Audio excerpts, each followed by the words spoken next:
चलिए दोस्तों, हम बढ़ते हैं एक अगले वीडियो में। आज हो सकता है फेस रिकॉर्डिंग नहीं हो पा रही है, कुछ टेक्निकल इश्यूज आ गए हैं। अब हम ऑडियो के साथ ही आगे बढ़ते हैं। तो चलते हैं हम अपने गोल्ड के एनालिसिस पे, जिसलिए हमने वीडियो बनाई है। और बहुत चीजें हो गई हैं इस समय गोल्ड के आसपास, तो चलिए इस पे समझते हैं। एक तो बहुत तूफानी तेजी आ गई है गोल्ड के अंदर, और आप सब देख रहे हैं, सब कोई ना कोई दिमाग लगा रहे हैं कि कहाँ गोल्ड में टॉप बन रहा है, कहाँ गोल्ड के अंदर कहाँ मैं सेल करूं और कहाँ मैं बाय करूं। मतलब सेल वाले तो सोच रहे हैं कहाँ सेल करें, जो फंसे हुए हैं वो तो फंसे हुए हैं। और उनको कोई चारा नहीं मिल रहा है कि अब कैसे निकले क्या निकले, क्योंकि रेट ही इस तरीके से हो गया है कि अब किसी को कुछ समझ में नहीं आ रहा। तो मैं अब एक चीज बहुत इंटरेस्टिंग समझाने आया हूँ आपको कि अब जैसे अभी मैंने ये गोल्ड का वीकली चार्ट खोल रखा है। एक मिनट मैं, हाँ, सर को एक मिनट लेता हूँ। हाँ, ये गोल्ड का एक वीकली चार्ट खोल रखा है मैंने। तो इस वीकली चार्ट में कुछ चीजें मैं आपको समझाने आया हूँ, जो प्रीवियस डाटा को लेके हम समझेंगे कि क्या गोल्ड में सच में एक टॉप आउट हो रहा है, टॉपिंग हो रही है, कि ये फिर से हमें ट्रैप कर रहा है, हमें हमारे लगता है एक नई तेजी के लिए बनाए बनने के लिए तो नहीं आ रही है, कि कहीं एक वापस से एक नया उछाला तो नहीं आ रहा है। तो या फिर एक प्रॉफिट बुकिंग की सिचुएशन बन रही है, या कि लेने की सिचुएशन बन रही है। तो इसको हम इस वीडियो के अंदर समझेंगे कि कैसे क्या हम अपनी रणनीति बनाएंगे आगे। ठीक है। मैं एक पहले प्रीवियस चलता हूँ। मैं अभी तो ये गोल्ड अभी आपका रेट दिख रहा होगा 1,07,740 पे बंद हुआ है, और बहुत ही अच्छे स्ट्रॉन्ग कैंडल के साथ बंद हुआ है। दो बहुत ही बड़े बड़े ग्रीन ग्रीन कैंडल दिख रहे हैं इसके अंदर। ये आप देख सकते हैं दोनों कैंडल। तो इस पे मैं बाद में आता हूँ, लेकिन पहले हम जरा पीछे चलते हैं। पीछे वीकली चार्ट में हम चलते हैं और देखते हैं कि पीछे गोल्ड ने क्या काम किया है जब ऐसी रैली आती थी। जैसे कि आप यहाँ आ गए हैं, हम ये आ गए हैं हम करीब करीब 2020 के आसपास, जब कोरोना काल था गोल्ड में, तब भी एक बहुत अच्छी रैली आई थी। उस टाइम पे भी गोल्ड तकरीबन तकरीबन, ये आप देख रहे हैं, ये रेट था कम से कम 30,000 रुपये। 30,000 से सीधे बढ़ते हुए बढ़ते हुए बढ़ते हुए बीच में कहीं ना कहीं डिप भी आए हैं। बढ़ते बढ़ते बढ़ते बढ़ते सीधे 56,000 पे जाके रुका था। मतलब ऑलमोस्ट डबल हो चुका था। जो 25-30 हजार वाला सोना था, वो आपको 55-56 हजार रुपए के आसपास का रेट हमें गोल्ड में दिख गया था। तो यहाँ भी ये था कि ऑलमोस्ट गोल्ड अपने रेट से डबल हो गया था। ठीक है। तो मैं ये समझता हूँ कि जो अभी जो सिचुएशन है, वो कम से कम इससे सिमिलर है, क्योंकि यहाँ पे भी गोल्ड अपना जो था 60-70 हजार रुपए के आसपास चलना शुरू हुआ। आज 1,10,000 रुपए के आसपास मान लेते हैं कि 1,05,000 10,000 के आसपास अब गोल्ड की रेट है। तो तकरीबन तकरीबन ऑलमोस्ट डबल हो चुका है। तो जैसे कि इसमें हम समझते हैं कि जब गोल्ड जब चला चला था, तो कब टॉप कब बना इसके अंदर, कब जब 56,000 लगा तब हमें समझ में आया कि भैया ये तो टॉप लग चुका है। ऐसा कब हुआ? चलो इसको हम बारीक से समझते हैं। ये देखिए, एक मिनट कर्सर ले लेता हूँ। ठीक है। ये देखिए क्या होता है ना, ये में आ गया। देखिए, जब गोल्ड में एक तेजी बनी थी, ये थी 33,000 रुपये, 32-33 हजार रुपये के आसपास तेजी बनी, और गोल्ड ने सीधे छलांग मारी। फिर क्या हुआ, जब इस छलांग के बाद जब लोगों को उसने ट्रैप कर लिया अपने जाल के अंदर, जब सेलर्स ट्रैप हो गए, तब वो फिर धीरे धीरे ट्रेडिंग करता रहा और धीरे धीरे ऊपर जाता रहा, बीच में डिप भी देता रहा, लेकिन धीरे धीरे कोई भी ऐसा कैंडल नहीं दिखेगा आपको जो बहुत स्ट्रॉन्ग कैंडल है। लेकिन एक पॉइंट आने के बाद जब ये 47, 48, 49, 50 हजार के पास आ गया था, तब एकदम से इसके अंदर एक मिनट, मैं थोड़ा जूम कर लेता हूँ। एकदम से इसके अंदर बड़े बड़े कैंडल बनना स्टार्ट हो गए थे। ये देख रहे हैं आप, ये पहला कैंडल, ये दूसरा कैंडल और ये तीसरा कैंडल। जब ये तीनों कैंडल तीनों हफ्तों में इतने बड़े बड़े कैंडल बने, और ये बड़े बड़े बने हैं, मैं आपको बताता हूँ। ये देखिए, इसमें उछाला मारा 4% का, 4.22% बढ़ा। फिर नेक्स्ट कैंडल बढ़ा 4.72%। फिर नेक्स्ट बढ़ा 2.5% की तेजी। मतलब तकरीबन तकरीबन इस पूरे में गोल्ड ने 10 से 12% की तेजी दिखा दी थी, सिर्फ इस तीन कैंडल में। मतलब 3 हफ्ते में गोल्ड 12 से 13% बढ़ चुका था। आपने सुना होगा कि जब बुझता दीपक होता है ना, वो बहुत जल्दी जल्दी फड़फड़ाता है। उसी के समान ये जो इतना जल्दी फड़फड़ाया, लेकिन उसके बाद क्या हुआ? उसके बाद आप देख सकते हैं, गोल्ड ने एक टॉप बनाया, और यहाँ से सीधा नीचे आते आते कम से कम 10 से 20% का मुद्दा आ गया। 10%, 15%, 44 हजार का रेट आ गया था। 44 हजार का बॉटम लग गया, लेकिन ये हाई उसने फिर कभी टच, मतलब फिर इस हाई को टच करने के लिए, सॉरी, इस हाई को टच करने के लिए इसको तकरीबन तकरीबन 3 साल का समय लगा। और इस हाई को तोड़ने के लिए, सॉरी सॉरी, 3 साल नहीं, 2 साल का समय लगा, और हाई को तोड़ने के लिए तकरीबन 3 से 4 साल का समय लगा। तो इसका मतलब कि जो गोल्ड में जो तेजी आई थी वो यहाँ रुक गई थी इन 3 कैंडलों के बाद। जो बड़ी बड़ी कैंडल बनी, 3 से 4, 4 से 4.5% की कैंडल बनी थी।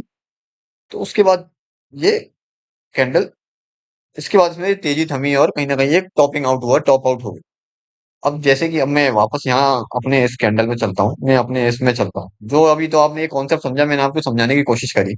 चलिए अब हम करंट सिनेरियो में चलते हैं। करंट सिनेरियो में चल गए। ठीक है। अब अभी भी यही हुआ। अब चलते हैं यहाँ इस पे।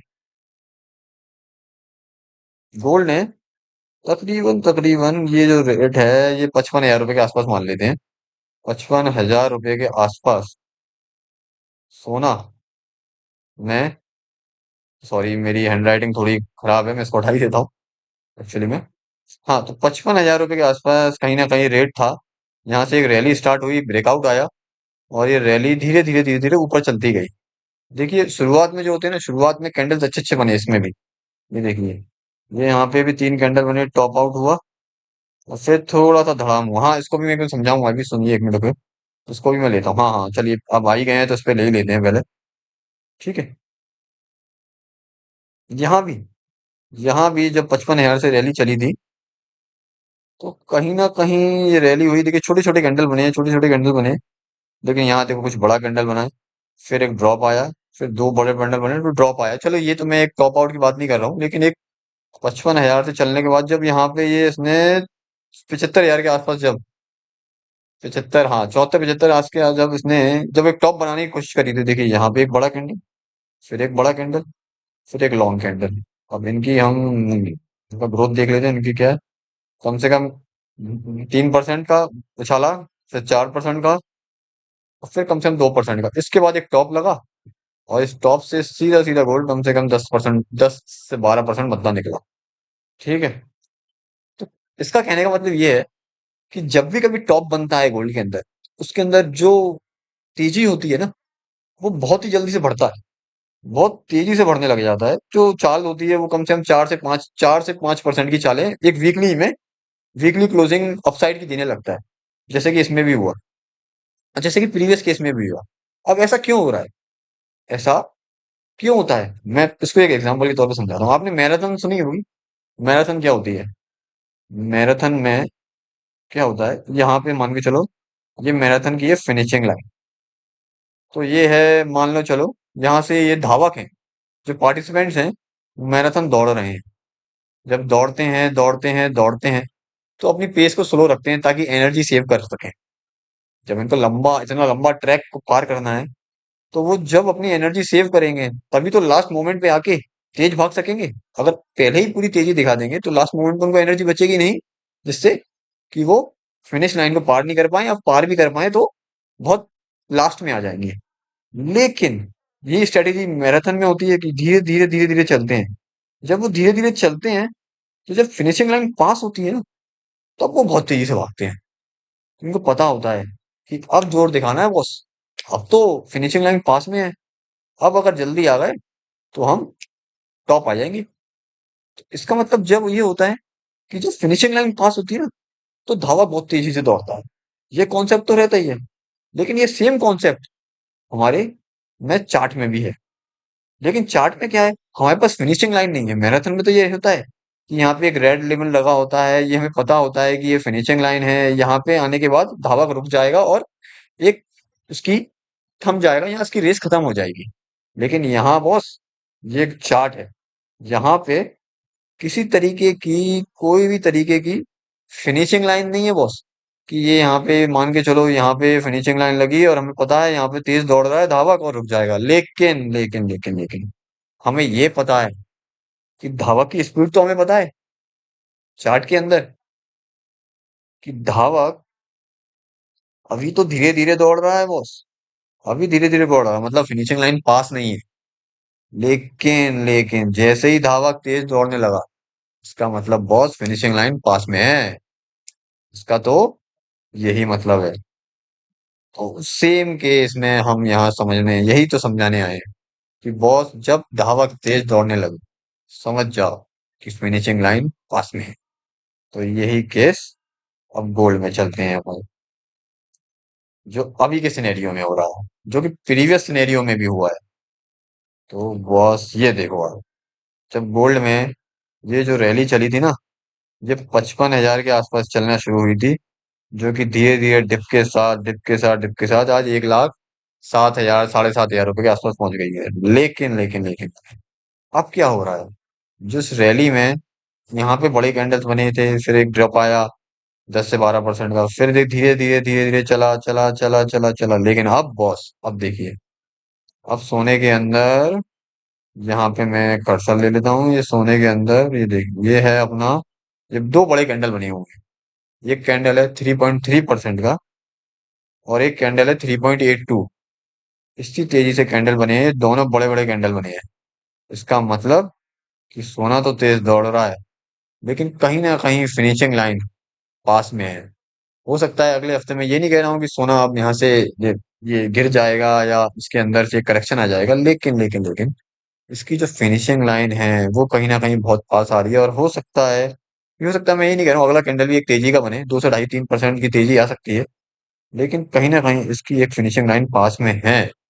और अगर टॉप होने जा रहा है, तो ये समझिए कि ये जो भाव जो लगने वाला है सोने के अंदर, एक मिनट, हाँ, जो भाव ये लगने वाला है सोने के अंदर, ये तकरीबन करीबन 2 से 3 साल का टॉप बनाने वाला है। जो ये भाव भाव लगेगा, ये शायद 2 या 3 साल के लिए एक गोल्ड का परमानेंट टॉप बन के उभरेगा। और मैं यही समझाने आया हूँ आपको। मैं इतने 2 हफ्तों से आपने मेरे वीडियोस देखो, मैं तेजी तेजी चल रहा हूँ, लेकिन अब मैं कहीं ना कहीं आपसे बोल रहा हूँ कि तेजी को थोड़ा सा साइड में रखिए। मैं कह रहा हूँ शांति से बैठिए, क्योंकि कहीं ना कहीं हो सकता है कि अगला एक हफ्ता और तेजी का दिखे, उससे अगला हफ्ता एक और तेजी का दिखे, जो कि बड़े और तेजी भी भयानक हो सकती है। देखना इस बार भी अगले हफ्ते में भी हो सकता है कि एक बड़ा अच्छा सा कैंडल बने, ग्रीन कैंडल बना दे ऊपर की ओर, जो कि थोड़ा डोजी टाइप का हो, या हो सकता है 1,10,000 रुपए के आसपास गोल्ड में आ जाए। लेकिन उसके बाद कहीं ना कहीं एक फॉल आने वाला है गोल्ड में, पक्का। तो यही मेरा वीडियो का, मैं आपको वीडियो से समझाने आया हूँ, जिसमें मैंने मैराथन का एग्जांपल भी लिया। तो कहीं ना कहीं जब धावक तेज दौड़ने लग जाए, समझ जाइए कि कहीं ना कहीं फिनिशिंग लाइन पास में है। सेम प्रकार यहाँ पे भी हुआ, एक बड़ा कैंडल, फिर दूसरा बड़ा कैंडल, तीसरा बड़ा कैंडल, उसके बाद कहीं ना कहीं एक स्टेबिलिटी आई, साइडवेज मोमेंटम हुआ, और फिर फॉल आ गया। वहीं पे कहीं ना कहीं यहाँ पे एक बड़ा कैंडल, फिर एक बड़ा कैंडल, हो सकता है एक और एक हमें बड़ा कैंडल मिल जाए तेजी के साथ, और फिर कहीं ना कहीं एक साइडवेज मोमेंटम के साथ एक डाउनफॉल देखने को मिलेगा। तो यही मेरा एक मेजर, बहुत अभी मैं वीकली चार्ट पे ही आपको समझा रहा हूँ, मैं डीपली और एनालिसिस नहीं करना चाह रहा था, क्योंकि मुझे लगा कि अभी सही नहीं होगा। अभी ये वीडियो जिस टॉपिक के लिए बनाया गया है वो वहीं पे ही हम लिमिट रखते हैं, हो सकता है वीडियो भी काफी लंबा हो गया होगा। तो बस इसी के साथ अपनी स्ट्रेटेजी बनाइए, इसी के साथ काम करिए, और कहीं ना कहीं बच के काम करिए। बाइंग सेलिंग अभी छोड़ दीजिए, जो भी है अभी छोड़ दीजिए, लेकिन कॉन्सेप्ट समझिए कि कहीं ना कहीं गोल्ड के अंदर एक जो तेजी है वो बहुत सुप्रीम तेजी आ चुकी है, और कहीं ना कहीं एक थकावट सी दिख रही है, जो कि दिख रही है कि ये जब जब धावक तेज तेज दौड़ने लग जाता है ना, मैं आपको बताया जिसमें, तो कहीं ना कहीं ये बहुत जल्दी थकता भी है। ये इतना जितनी तेज दौड़ेगा उतनी जल्दी से थकेगा। तो कहीं ना कहीं एक डाउनफॉल भी आएगा, हो सकता है 1 2 हफ्ते बाद हमें इसका क्लैरिफिकेशन दे दें। उसके लिए मैं आपको फिर से एक वीडियो बनाऊंगा, लेकिन जो मैंने समझाया कॉन्सेप्ट, उसको समझ के काम करिए। थैंक यू बॉस, चलते हैं अब, मिलते हैं अगले वीडियो में। इस वीडियो को यहीं अंत करते हैं, और इसके साथ ही मैं आपको टाटा गुड बाय कहता हूँ। और अगर आपको मेरा कंटेंट पसंद आया तो सब्सक्राइब करें, लाइक करें, कमेंट करें, शेयर करें। Thank you.